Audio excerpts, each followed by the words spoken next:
We shouldn't always hide behind the fact that we are a small country and we are a small city-state, and then we can't really do much for other people, or it wouldn't have an impact. What we can do more, I can think of two.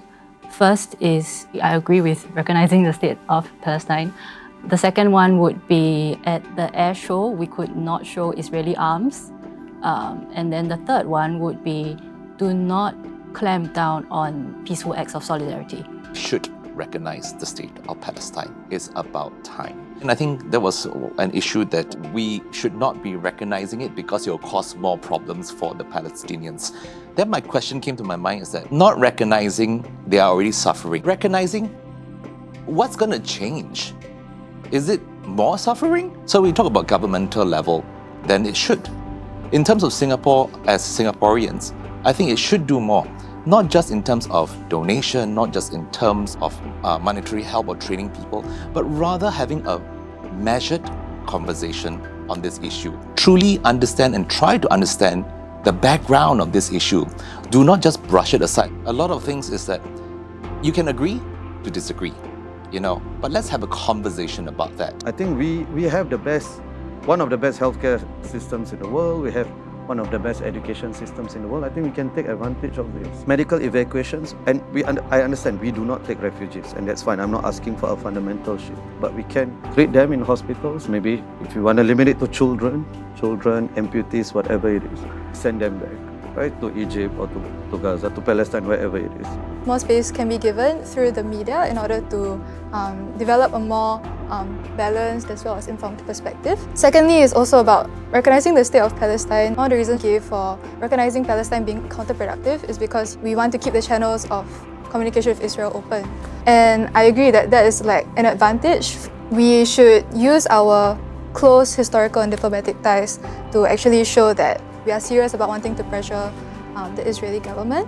I know the strong relationship between Singapore and Israel and the amount of help that they have given us, not just when we started the SAF, but throughout the years. And so I was quite impressed with the government that they have that courage to speak out against Israel, that they are potentially contravening international humanitarian laws. So I thought that was quite a courageous act, and I was actually quite surprised. And in terms of humanitarian aid, I think we have done quite a significant amount. And I think the government has also openly both condemning what has happened, the Hamas attack, and also stated their stand against Israel. But I think we can do more as Singaporeans. The very first step is to understand the issue. I think most of us don't understand even the history between Palestine and Israel. We don't understand the historical context. We don't know how to appreciate this. So I think that part we can definitely do more. And I don't think the government is in the best place to do that, because usually when they communicate, it's not easy to understand. But I think a lot of other agencies can do a better job in talking about the historical context, the issues that we are facing right now in a layman manner. It's a good first step. Can we have greater inter-religious solidarity to bring out the moral concerns out in public?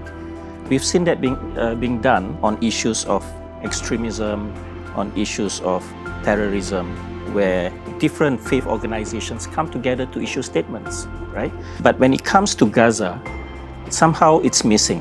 Well, there could be multiple reasons. One of it is possibly because it's sensitive, but I don't think it's sensitive because that is the moral conscience of faith to actually come together and voice out. And so far, I've not seen an inter-religious solidarity on Gaza on that effect.